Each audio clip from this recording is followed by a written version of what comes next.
오늘 하나님의 말씀은 열왕기상 17장 8절부터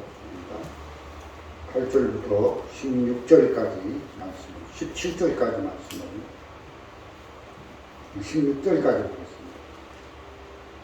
죄송합니다. 열왕기상 17장 8절부터 16절, 구약성경 545페이지입니다. 제가 가진 성경은 구약성경 545페이지입니다. 다 찾으셨으면 제가 읽도록 하겠습니다. 여호와의 말씀에 엘리야에게 임하여 가라사대, 너는 일어나 시돈에 속한 사르밧으로 가서 거기 유하라. 내가 그곳 과부에게 명하여 너를 공개하게 하였느니라. 저가 일어나 사르밧으로 가서 성문에 이를 때에 한 과부가 그곳에서 나무가지를 줍는지라. 이에 물러가로되 청건된 그릇 물을 조금 가져다가 나로 마시게 하라. 저가 가지러 갈 때에 엘리야가 저를 불러 가로되 청건대 내 손에 떡 한 조각을 내게로 가져오라. 저가 가로되 당신이 여호와의 사심을 가리켜 맹세하노니 나는 떡이 없고 다만 통에 가루 한 궁과 병에 기름 조금뿐이라. 내가 나무가지 두엇을 주어다가 나와 내 아들을 위하여 음식을 만들어 먹고 그 후에는 죽으리라. 엘리야가 저에게 이르되 두려워 말고 가서 내 말대로 하려니와 먼저 그것으로 나를 위하여 작은 떡 하나를 만들어 내게로 가져오고 그 후에 너와 내 아들을 위하여 만들라. 이스라엘 하나님 여호와의 말씀이 나 여호와가 비를 지면에 내리는 날까지 그 통의 가루는 다하지 아니하고 그 병의 기름은 없어지지 아니하리라 하셨느니라. 저가 가서 엘리야의 말대로 하였더니 저와 엘리야와 식구가 여러 날 먹었으나 여호와께서 엘리야로 하신 말씀같이 통의 가루가 다하지 아니하고 병의 기름이 없어지지 아니하니라. 예. 여기까지 말씀을 읽었습니다. 저나 여러분이나 내가 열왕기상 17장 사르밧 과부에 대한 말씀을 많이 듣고 또 저는 목회자다 보니까 또 설교도 종종 했습니다. 그런데 우리가 이 열왕기상 17장 사르밧 과부에 대해 이런 말씀을 들을 때 조금이라도 마음에서 부담을 느낀다면 그것은 틀린 말씀을 들었기 때문에 그런 거고 잘못된 설교다, 잘못된 메시지다, 그런 마음이 듭니다. 여기 이제 열왕기상 17장에서 여기 사르밧 과부에 대한 이런 믿음을 얘기하면서 우리가 이제 부담을 느끼면 그것은 여기서 이제 말씀하시는 메시지 내용하고 너무 틀리게 메시지를 전했기 때문에 그렇다는 겁니다. 왜냐하면 믿음이라는 것은 자연스럽게 우리 마음에 이렇게 와닿는 것이고 생겨나는 것이기 때문에 그렇다는 것입니다. 믿어야지 해서 믿음이 생기는 게 아니라는 겁니다. 우리의 과거나 열심으로 되어지는 게 아니고 이게 사람의 어떤 열심으로 믿음이 생겨나는 게 아니라는 거죠. 우리가 믿어야지 해서 믿음이 생겨날 것 같으면 우리 이렇게 믿으세요. 우리가 믿었다고 믿음이 생기는 게 아니라는 거죠. 믿음은 자연스럽게 흘러들어오는 거예요. 그래서 믿어야 되는 게 아니고 믿어지는 겁니다. 믿음은 믿어지는 겁니다. 로마서 10장 17절에 보면 이런 말씀이 있습니다. 로마서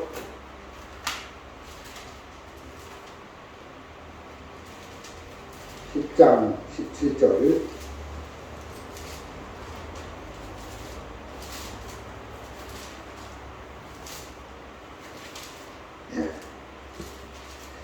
성경책이 두꺼워서 잘 안 넘어갑니다. 예.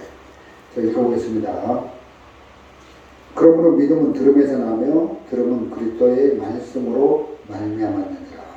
예. 그러므로 믿음은 들음에서 나며 들음은 그리스도의 말씀으로 말미암았느니라. 그러니까 믿음이 어떻게 형성되는지를 우리에게 말씀해주고 있는데, 예수님의 말씀을 듣다 보면 믿음이 생겨나는 거예요. 그래서 믿음이라는 것은 위에서부터 우리에게로 흘러 들어오는 거죠. 그리스도의 예수의 말씀을 듣다 보면 마음에 어떤 믿음이 형성되는 거죠. 그래서 말씀을 듣다 보면 믿어지는 거죠. 그래서 믿음은 자연스럽게 생겨나는 것이지 우리가 믿어야지 각오하고 결심한다고 믿어지는 게 아니라는 것입니다. 그래서 이제 하나님의 은혜를 입고 이렇게 믿음을 가지게 됐다는 것이 우리가 얼마나 감사하고 헛되는지 말로 다 할 수 없습니다. 여기 이제 열왕기상 17장 사르밧 과부에 대한 말씀을 읽었는데요. 9절에 보면 너는 일어나 시돈에 속한 사르밧으로 가서 거기 와라. 내가 그곳 과부에게 명하여 너를 공개하게 하였느니라. 과부에게 명하여 너를 공개하게 했다. 하나님이 과부에게 명령을 내렸다는 거예요. 어떻게? 어떤 명령을? 그 엘리야를 잘 공개할 수 있는, 엘리야를 잘 섬길 수 있도록 이렇게 사르밧 과부에게 명령을 내렸다는 겁니다. 그러니까 이 사르밧 과부가 하나님의 은혜를 입은 거죠. 하나님의 은혜를 입어서 이런 복을 입은 거라는 거죠. 예를 들어서 제가 우리 아들 황영재가 있는데 우리 아들을 이제 그 청도에 우리 집에 심부름을 시키는데 집에 가면 지금 아버지하고 어머니는 예배당에 와서 예배를 드리고 있는데 아무도 없는 게 아니라 거기 고모가 와 있다. 그래서 물건을 갖다 놓고 오너라 하고 아들에게 심부름을 시켰어요. 근데 이제 아들이 물건을 가지고 청도까지 갔는데 배가 고프잖아요. 근데 이제 내가 그 고모에게 아들이 오면 이제 밥도 챙겨주고 먹을 것도 주고 잘 좀 이렇게 음료수도 좀 대접해주고 잘 좀 이렇게 해주십시오 하고 부탁을 했단 말이에요.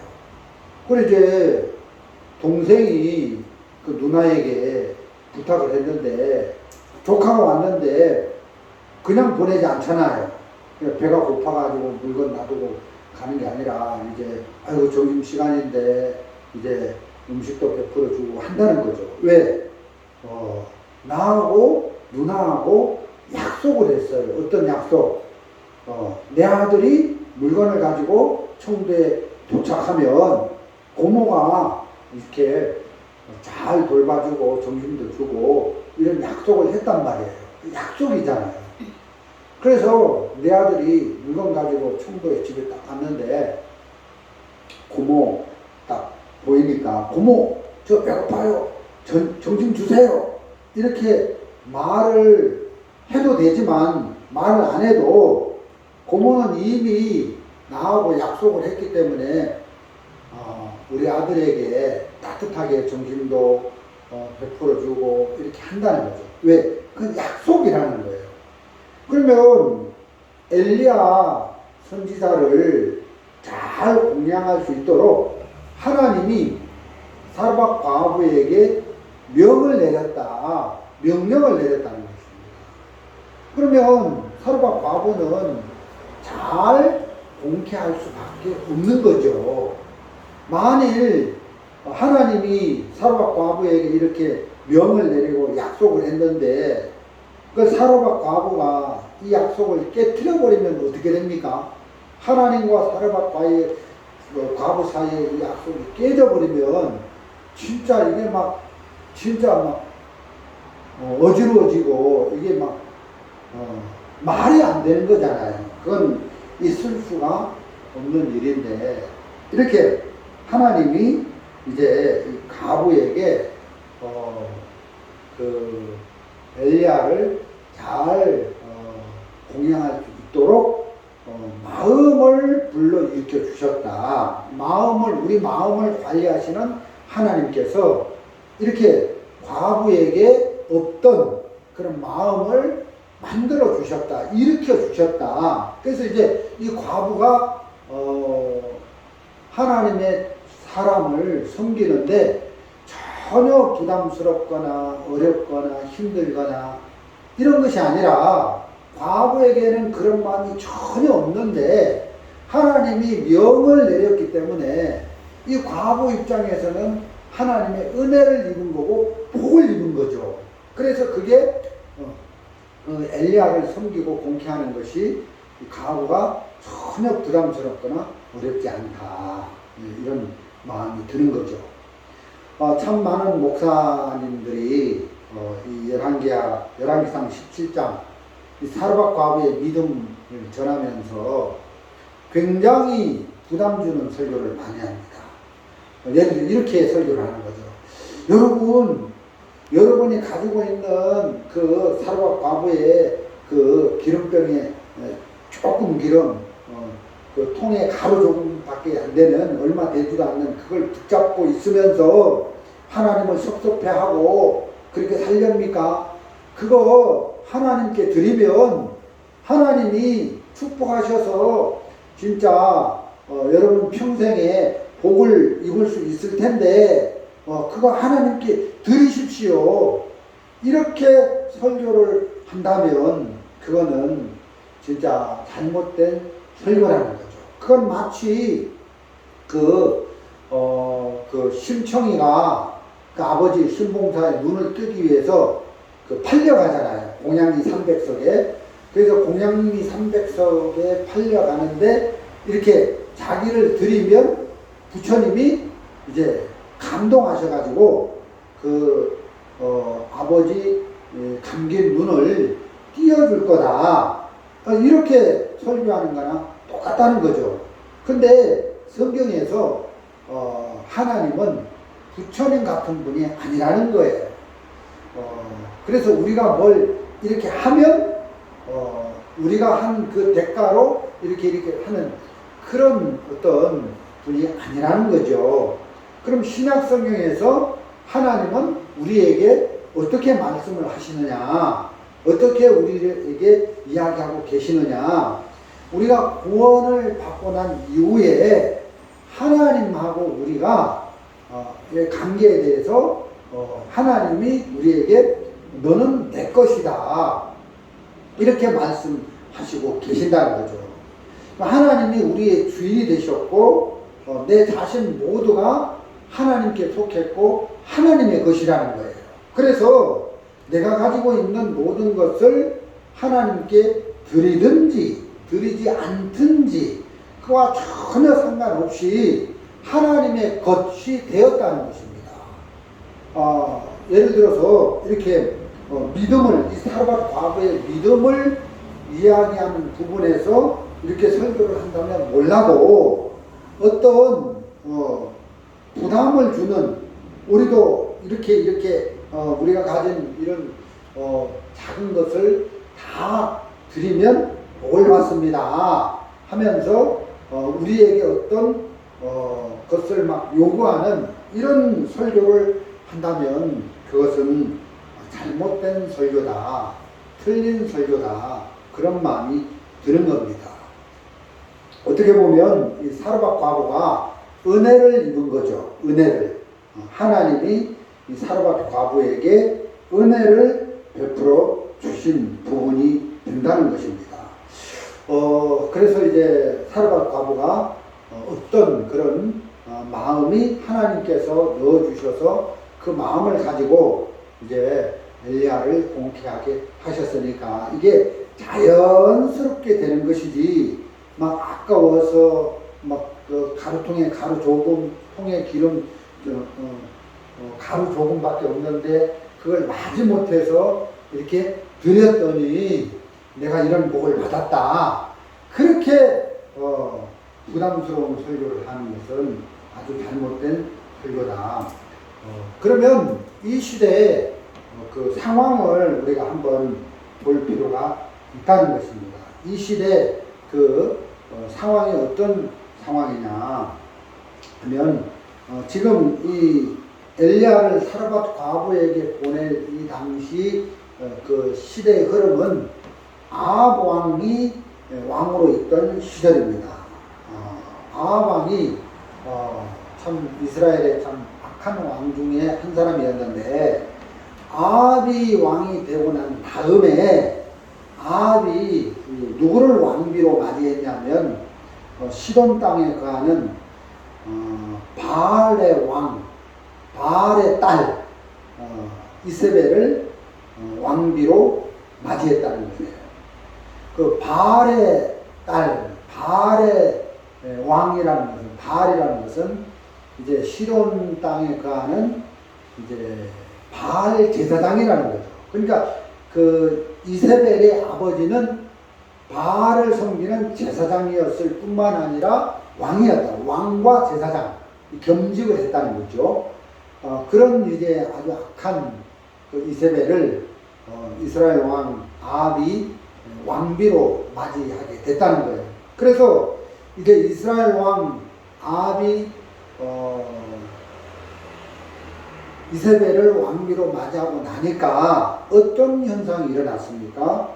자연스럽게 이세벨이 그 이스라엘 백성들에게 그 바알을 섬기는 신앙, 종교를 퍼뜨렸다는 거예요. 그래서 이세벨은 그 이스라엘의 수도 사마리아에 그 바알을 섬기는 신전을 지었을 뿐만 아니라 그래서 이제 이스라엘 많은 백성들이 이제 여호와 하나님을 섬기는 게 아니라 바알을 하나님으로 섬기는, 그 바알이 하나님인지 여호와가 하나님인지 헷갈리는 그런 상황 속에서 바알을 섬기는 그런 종교를 가지게 되어졌다는 거죠. 그래서 이제 이스라엘 백성들이 이제 그 생각하기를 이 바알이 하나님이다. 바알이 우리를 애굽에서 건졌다, 구원했다. 바알이 우리를 이 가나안 땅으로 인도했다. 이 땅은 바알이 준 것이다. 그래서 바알을 하나님으로 섬기면서 그렇게 이제 많은 이스라엘 백성들이 이제 영적으로 타락하고 하나님 아닌 바알에게 속아서 바알에게 완전히 넘어가서 그들이 많은 이스라엘 백성들이 타락한 그런 신앙생활을 하고 있을 즈음에 하나님이 그 엘리야 선지자를 그 아합 왕에게 보내잖아요. 그래서 이제 왕상 16장 31절에 보면 이런 말씀이 있습니다. 31절부터 33절 한번 읽어보겠습니다. 느밧의 아들 여로보암이 죄를 따라 행하는 것을 오히려 가볍게 여기며 시돈 사람의 왕 옛 바알의 딸 이세벨로 아내를 삼고 가서 바알을 섬겨 숭배하고 사마리아 건축한 바알의 사당 속에 바알을 위하여 단을 쌓으며 또 아세라 목상을 만들었으니 저는 그 전에 모든 이스라엘 왕보다 심히 이스라엘 하나님 여호와의 노를 격발하였더라. 그래서 이제 하나님 여호와의 노를 격발하였더라. 하나님의 그 노가 막 일어난 거죠. 하나님의 노를 일어나게 만든 사람이 이 아합이라는 거예요. 아합이라는 거예요. 그래서 이제 아합이 이렇게 참 하나님의 진노를 격발하게 했다는 거죠. 그때 하나님이 이런 이스라엘 백성들이 이렇게 영적으로 완전히 타락해서 바알이 하나님인지 여호와가 하나님인지 헷갈려가지고 머뭇머뭇하는 그런 바알에게 다 넘어가 버린 그런 영적 타락한 시대에 하나님께서 엘리야 선지자를 이제 아합에게 보내는 거죠. 34절에 그 시대에 베델 사람 히엘이 여리고를 건축하였는데 저가 그 터를 쌓을 때에 마다들 이게 아니고 여기 말고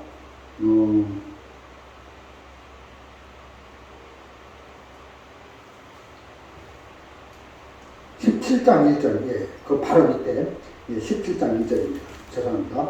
길르앗에 우거하는 자 중에 디셉 사람 엘리야가 아합에게 고하되 나의 섬기는 이스라엘 하나님 여호와의 사심을 가르쳐 맹세하노니 내 말이 없으면 수년 동안 우로가 있지 아니하리라.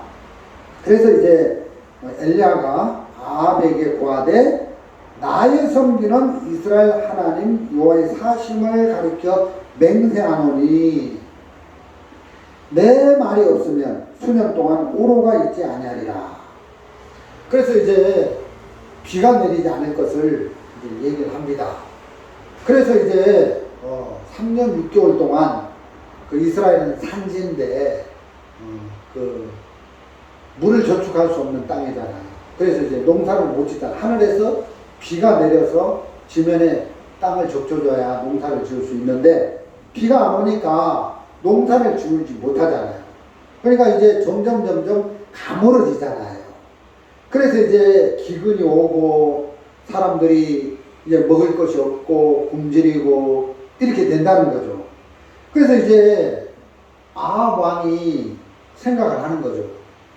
저 갑자기 엘리야라는 선지자가 나타나서 나에게 이런 말을 했는데 우리나라에 기근이 왔다. 그래서 이제 아합은 이 엘리야 선지자를 죽이려고 하잖아요. 죽이려고. 그래서 하나님이 엘리야 선지자를 그릿 시냇가로 도망가게 해서 거기서 숨어서 살게 했단 말이죠. 그때 이 엘리야가 신하들을 풀어가지고 자기에게 내 말이 없으면 우로가 비가 지면에 내리지 않는다. 이렇게 말한 우리나라를 저주한 우리나라에 재앙을 몰고 온 그 엘리야를 죽여라. 찾아서 죽여라. 그래서 사람들이 엘리야를 죽이려고 이스라엘 마을 곳곳을 다 이렇게 찾았는데 그래서 이제 백성들에게 맹세를 해라 하고 엘리야가 없지 이 지방에도 이 마을에도 이곳에도 엘리야가 없지. 그래서 백성들이 다 맹세를 한 거예요. 그래가지고 이스라엘 백성들이 이제 맹세를 다 엘리야가 없다는 것을 다 맹세를 한 그런 상황이라는 거죠. 사실 아합이 이렇게 해야 되는 게 아니라 아합은 생각을 해봐야 된다는 거죠. 왜 비가 안 오게 되는지 내가 하나님의 말씀을 거역하고 정말 바알신을 섬기고 그러니까 하나님이 이 땅에 저주를 내려가지고 비를 내리지 않는구나. 엘리야의 말대로. 그럼 내가 하나님께로 돌이켜야 되겠다. 내가 마음을 바꾸고 하나님을 섬기지 않고 바알을 하나님으로 섬겼는데 이제는 하나님을 섬겨야 되겠다고 돌이키고 회개를 했어야 되는데 엘리야의 말씀을 듣고 그러니까 어떻게 보면 엘리야를 보내가지고 아합 왕에게 은혜를 베풀려고 이렇게 말씀을 한 건데 아합은 그런 마음을 전혀 갖지 못하는 걸 봅니다. 그리고 우리가 지금 열왕기상 17장 이 성경 말씀을 읽었는데 우리가 16장 그 앞을 쭉 읽어보면 갑자기 이 아방에 대한 이야기를 하다가 34절에 한 절에 앞뒤 문맥이 안 맞는 엉뚱한 말씀 한 절이 있는데 그게 뭐냐면 베델 사람 히멜에 대한 이야기가 히엘에 대한 이야기가 나온다는 것이죠. 34절에 그 시대 베델 사람 히엘이 여리고를 건축하였는데 저가 그 터를 쌓을 때에 맏아들 아비람을 잃었고 그 문을 세울 때에 말자 아들 수굽을 잃었으니 여호와께서 눈의 아들 여호수아로 하신 말씀과 같이 되었더라.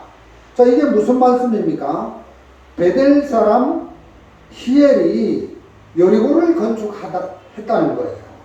그때 갑자기 여리고를 건축할 때 이제 그 터를 쌓을 때 맏아들 아비람이 죽고 그 문을 세울 때 말자 아들 수굽이 죽었다는 거죠.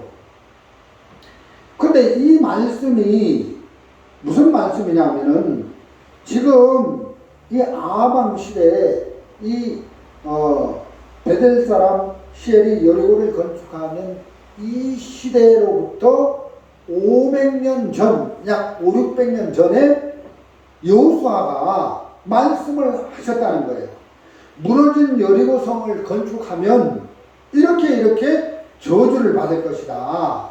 무너진 여호와성을 여리고 성을 일으킬 자는 이런 저주를 받을 것이다 하고 저주의 말씀을 내리셨는데 지금 여호수아가 말씀을 전해가지고 500년이 지났는데 이 베델 사람 히엘이 여리고를 건축하다가 맏아들이 죽고 또 아들이 죽고 이런 재앙을 이런 저주를 만났는데 이것은 하나님의 말씀이 살아있다. 500년 전에 여호수아가 한 말씀 그대로 된다는 것을 보여준 말씀이라는 거죠. 그래서 말씀은 죽은 말씀이 아니라 우리가 믿는 말씀은 살아있는 말씀이기 때문에 그게 효력을 발휘한다. 예를 들어서 그보다 훨씬 더 앞에 그 모세가 율법을 받을 때 하나님이 모세에게 율법을 주면서 뭐라고 말씀을 하셨습니까? 이렇게 이 가나안 백성들이 이제 율법을 받았는데 그 율법을 받아가지고 이렇게 좌로나 우로나 치우치지 말고 율법을 순종하고 하나님을 섬기면 너희들이 복을 받지만 너희가 율법을 어기고 다른 신을 섬기면 재앙을 저주를 받을 것이다. 그렇게 말씀을 하시면서 무슨 연병이 걸리든지 연병은 오늘날로 말하면 전염병이죠. 전염병. 그리고 병이 걸려서 죽든지 아니면 비가 오지 않든지 재앙을 당하든지 좀 나가졌어. 한다는 거예요. 그래서 이제 그 율법을 어겼을 때 율법을 지키고 하나님을 순종했을 때는 복을 받지만 율법을 범하고 여호와의 법을 무시하고 다른 신 이방신을 섬길 때는 재앙을 당한다 하면서 연병에 걸리든지 병에 걸려 죽든지 사고를 만나든지 교통사고를 만나든지 전쟁에서 칼에 맞아 죽든지 그런 기근을 만나든지 그런 많은 재앙의 말씀을 선포하셨더라는 거죠. 그럼 그 말씀이 살아있어서 아합이 지금 생각을 해야 된다는 거예요. 왜 비가 안 오지?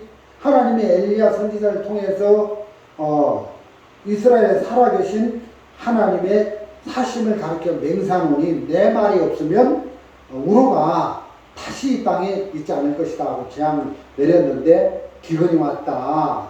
그래서 감으로써 우리나라가 어려워졌다 할 때에 그 엘리야의 말씀을 생각하면서 그렇지 우리 조상 그 모세에게 율법을 줄 때도 자루나 우루나 치우치지 말고 진짜 이 말씀을 순종하고 여호와 하나님을 섬기면 복을 받지만 이 말씀을 불순종하고 이방 신들을 가난 족속들이 믿는 그 신들을 받아들이고 그러면 재앙이 온다고 했는데 내가 살아계신 이스라엘 하나님을 섬겨야 될 왕으로서 하나님을 섬기지 않고 옛 바알의 딸 내 왕비 이세벨의 말을 듣고 이렇게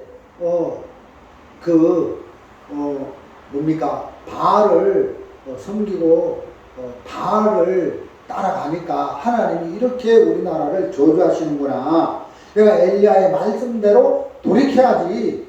이 마음을 가졌더라면 아합은 은혜를 입은 왕이 될 수 있었는데 너무 악하고 그 이세벨 악한 그 이세벨 아내의 충동을 받아가지고 이스라엘을 타락의 길로 이끈 왕이다. 그래서 구약 시대에 악한 왕하면 여로보암 왕이 나오는데 이 아합은 여로보암보다 훨씬 더 악한 일을 한 악한 왕이 되어져 버렸다는 것입니다.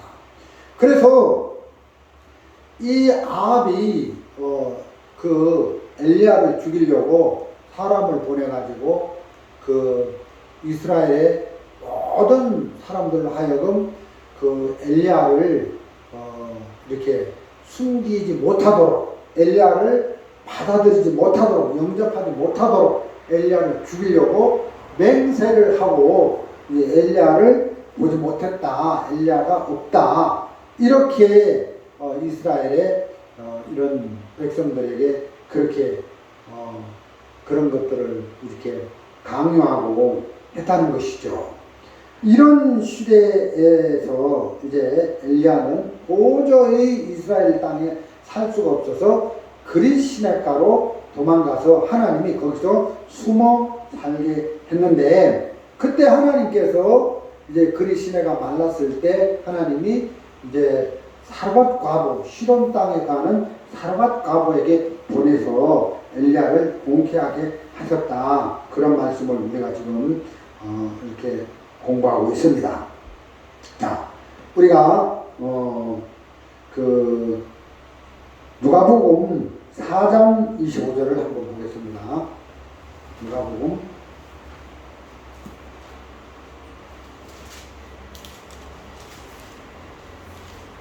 4장 25절입니다.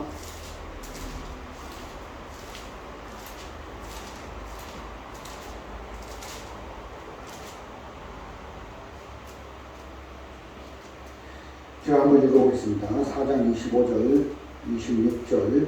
예.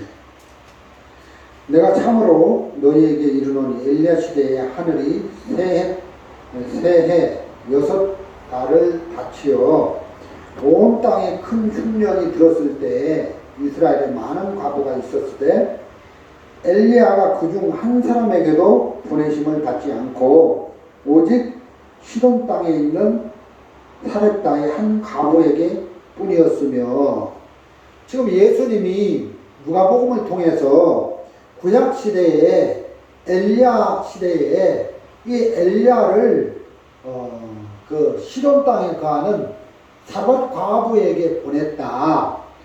이스라엘에 많은 과부가 있었는데 한 사람에게도 보내지 않고 시돈 땅에 가는 사렙다의 한 과부에게 보냈다. 이렇게 말씀을 하고 있는 거예요.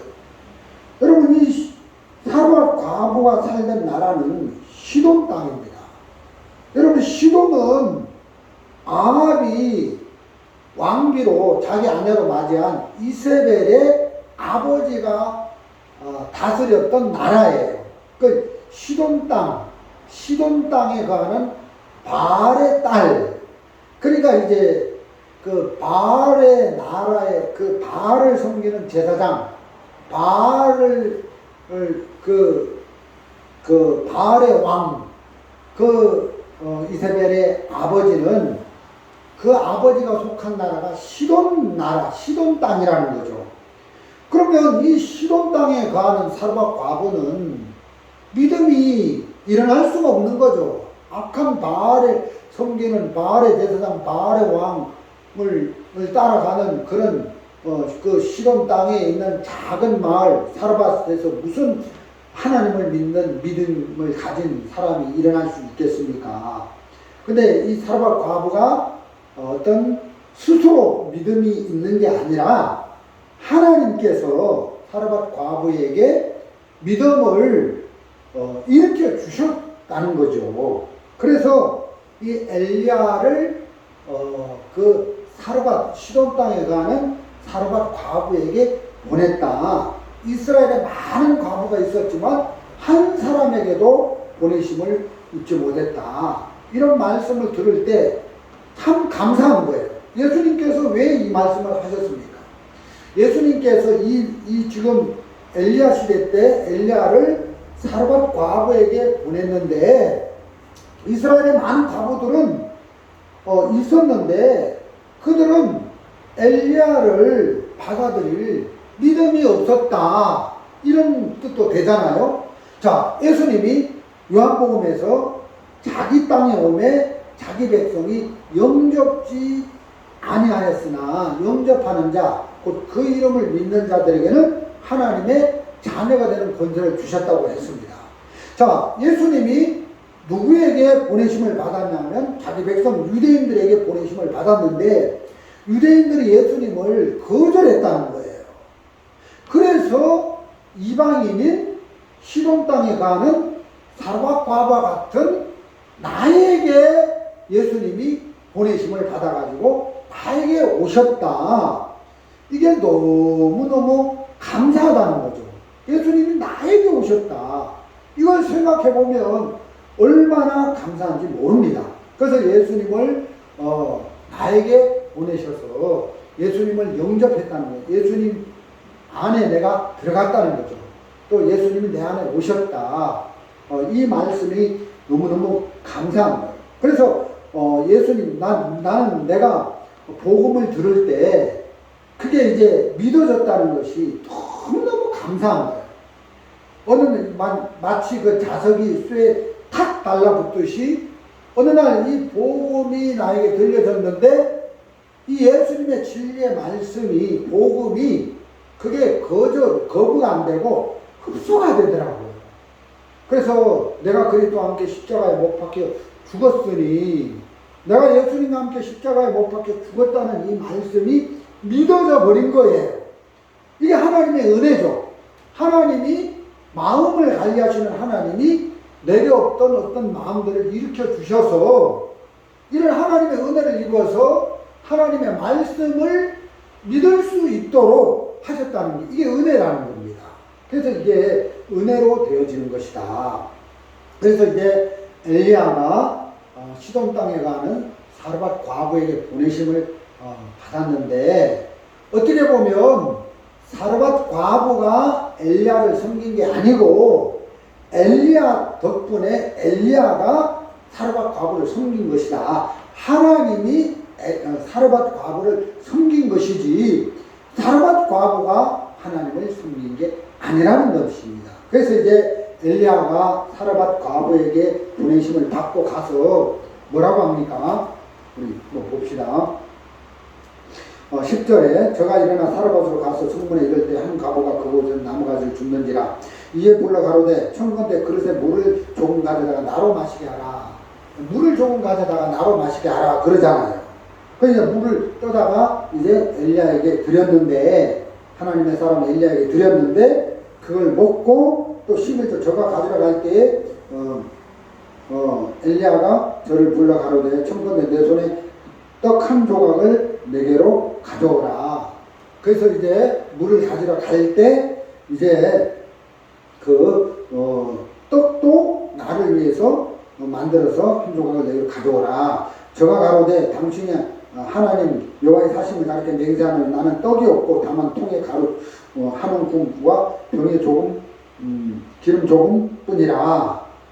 이렇게 말한 것은 나는 이제 당신을 위해서 떡을 만들 수 없습니다. 이렇게 말한 게 아니고 부족합니다. 내가 당신을 위해서 떡을 만들어서 이렇게 드리니까 너무 부족한 사람입니다. 이런 마음의 표현을 한 거라는 거죠. 13절 엘리야가 저에게 이르되 두려워 말고 가서 내 말대로 하려니와 먼저 그것을 나를 위하여 작은 떡 하나를 만들어 내게로 가져오고 그 위에 노한 내 아들을 위하여 만들라.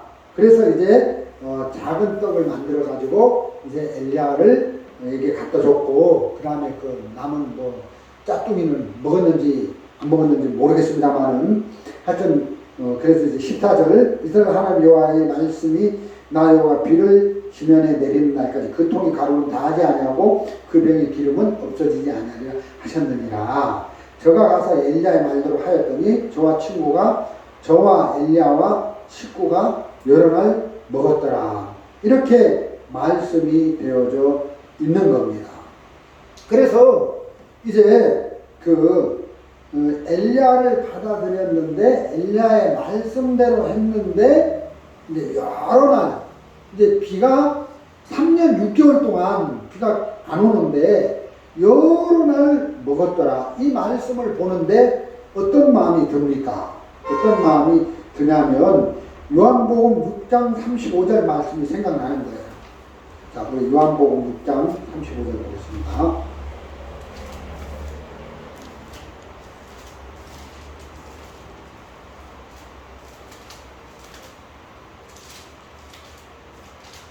요한복음 6장 35절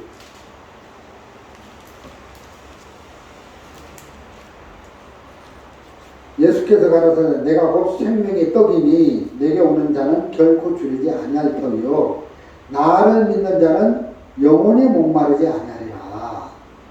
그 작은 기름, 작은 밀가루를 가지고 떡을 해서 엘리야에게 드렸는데 비가 다시 지면에 내리는 날까지 여러 날 동안 엘리야와 사르밧 과부와 그 식구 가족들이 여러 날 먹었는데 더불어 여러 날 먹었는데 예수님이 내게 오셔서 내 안에 들어와서 사시면서 성경에 그는 나로 더불어 먹고 나는 그로 더불어 먹으리라 한 말씀이 생각날 뿐만 아니라 예수님이 엘리야가 사르밧 과부의 집 문을 두드린 것처럼 예수님이 내 마음 문을 두드려서 내 마음 문을 열었을 때 내가 마음 문을 열고 그 예수님을 내 마음에 모셨을 때 그는 나로 더불어 먹고 나는 그로 더불어 먹으리라 이 말씀이 생각나는 거예요. 그래서 내가 하나님이 나에게 예수님을 보냈는데 하나님이 나에게 은혜를 베풀려고 예수님을 보냈는데 그 예수님을 내가 받아들였을 때 그걸로 끝나는 게 아니라 그는 나로 더불어 먹고 나는 그로 더불어 먹는 이런 풍족한 영적 삶을 우리에게 허락하셨다. 이 말씀이 너무너무 반갑고 기쁘고 행복한 거예요. 이 사르밧 과부는 하나님이 어떤 마음을 만들어줬잖아요. 명했잖아요. 저 엘리야를 섬겨라. 엘리야를 받아들여라. 엘리야를 공개해라. 이런 마음을 하나님이 만들어 주셨는데 자 생각해 봅시다. 이 사르밧 과부는 엘리야를 한 번도 본 적도 없어요. 엘리야가 어떻게 생긴지도 몰라요. 오늘 엘리야가 왔어요. 나로 물 좀 먹게 해라. 당신이 누군데요? 하고 따질 수도 있고 모른 척할 수도 있고 거절할 수도 있다는 거죠. 근데 사르밧 과부가 자연스럽게 그 엘리야의 말씀을 받고 엘리야를 위해서 이렇게 할 수 있는 것은 그게 하나님께서 사르밧 과부 속에 그런 마음을 형성해 줬기 때문에 가능한 것이다. 그게 전혀 부담스럽거나 어려운 것이 아니다. 이런 마음이 들고 또 같이 살면서 어느 날 이 사르밧 과부가 있는 그 아들이 죽었잖아요. 근데 엘리야가 이 죽은 아들을 살려내는 거예요.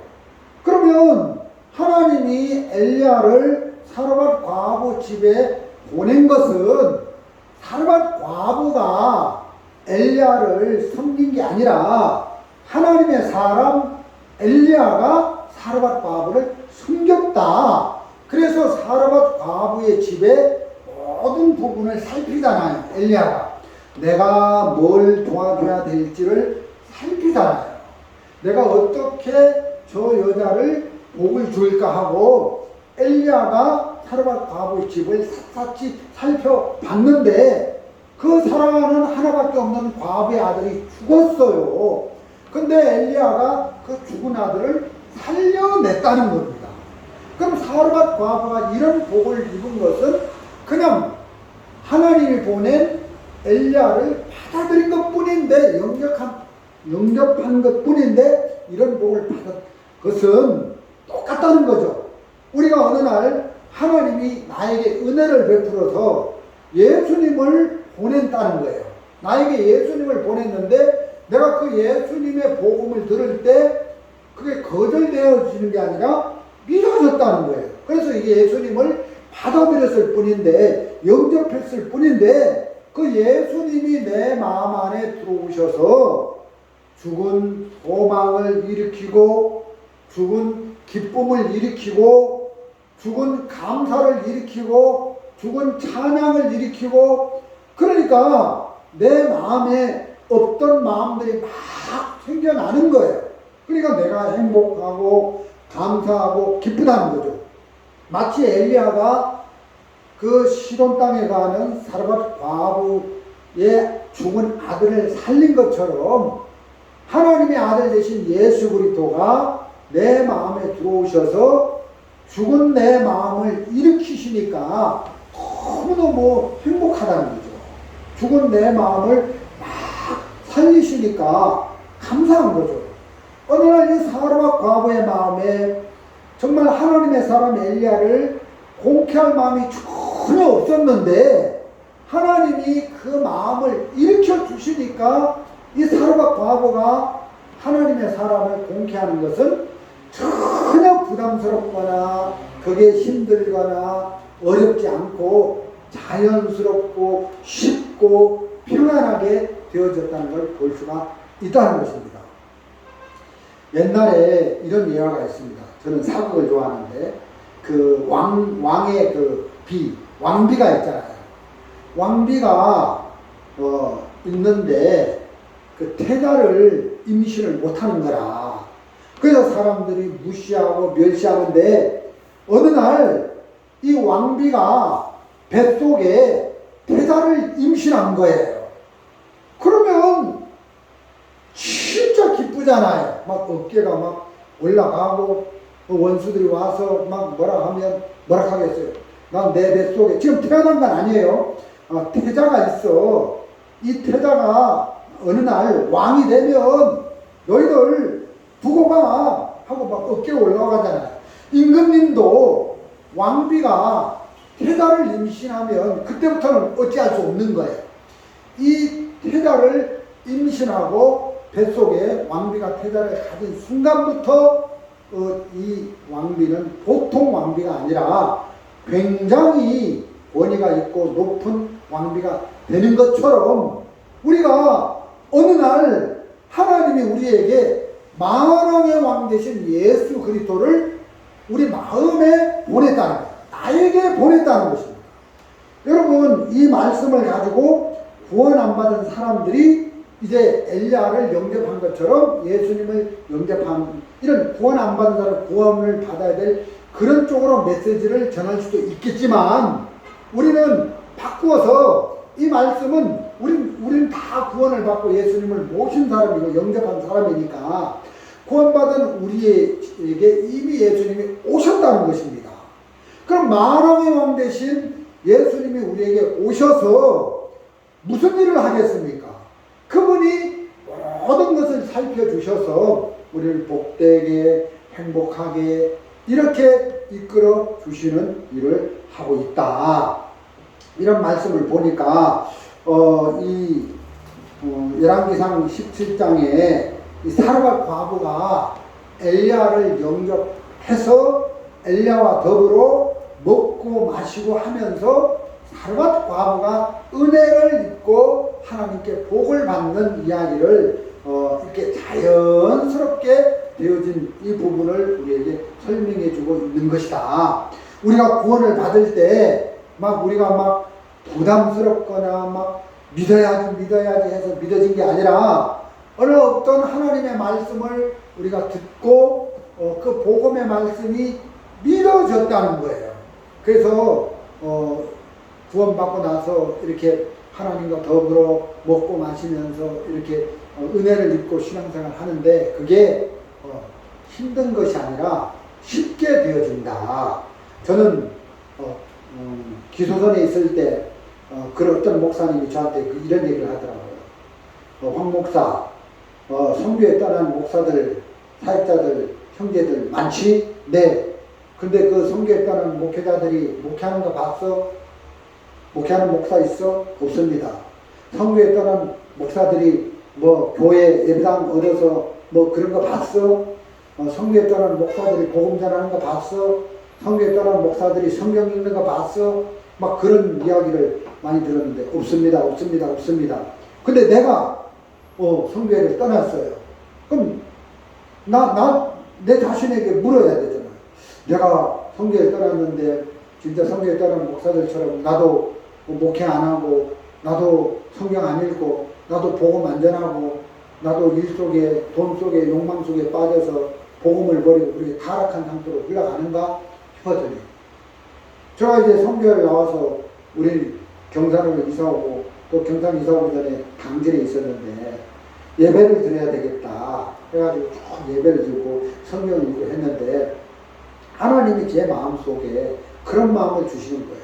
성경을 나온 다음에 어떻게 살지 또 왜 사나 이런데 어떻게 살지는 육신 이제 먹고 사는 문제고 왜 사냐는 영적인 문제인데 내가 구원을 받았는데 그 은혜를 참미하기 위해서 나를 구원했는데 구원을 받은 사람이 예배를 드려야 되겠구나. 하나님을 찬송하고 찬미하려면 예배를 드려야 되겠구나.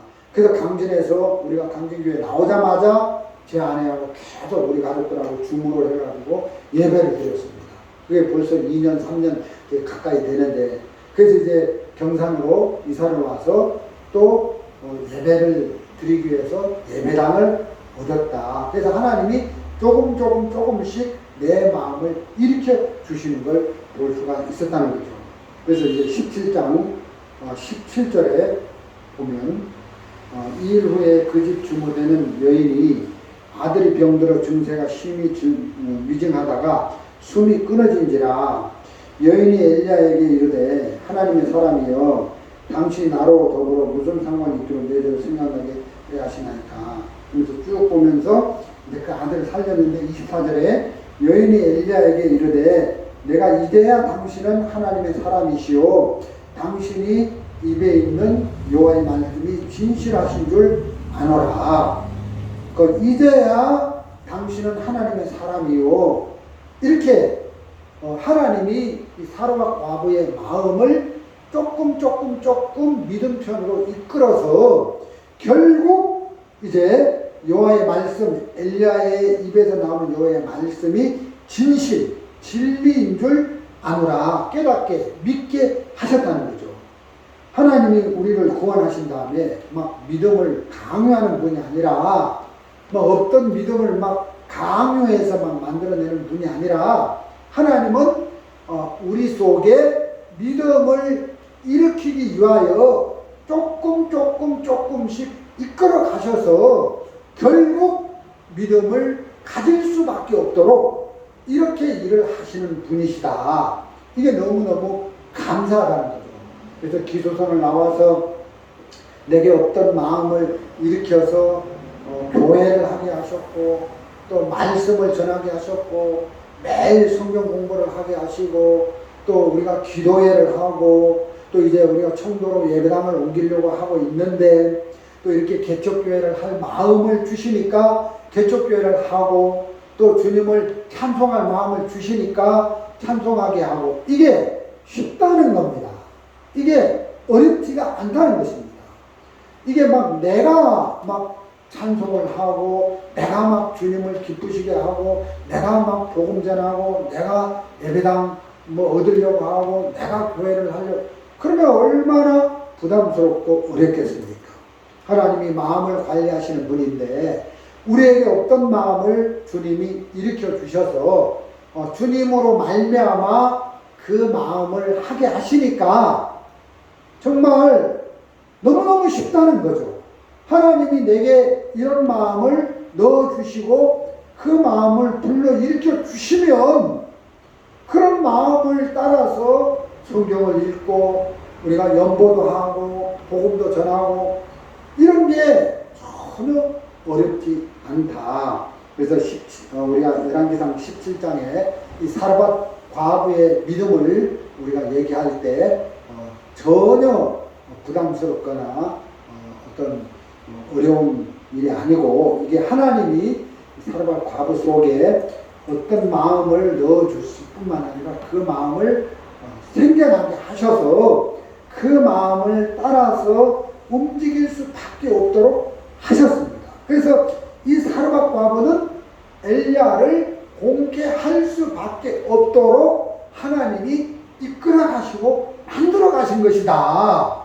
그러니까 이 사르밧 과부 편에서는 공개할 수밖에 없다. 그래 신앙이라는 것은 이렇게 되는 것이다. 복음으로 살 수밖에 없도록 만들어 가신다. 그래서 제가 관다리 산에서 재림의 줄을 우리가 휴거되고 하면 이제 끌어올리는데 이게 자연스럽잖아요.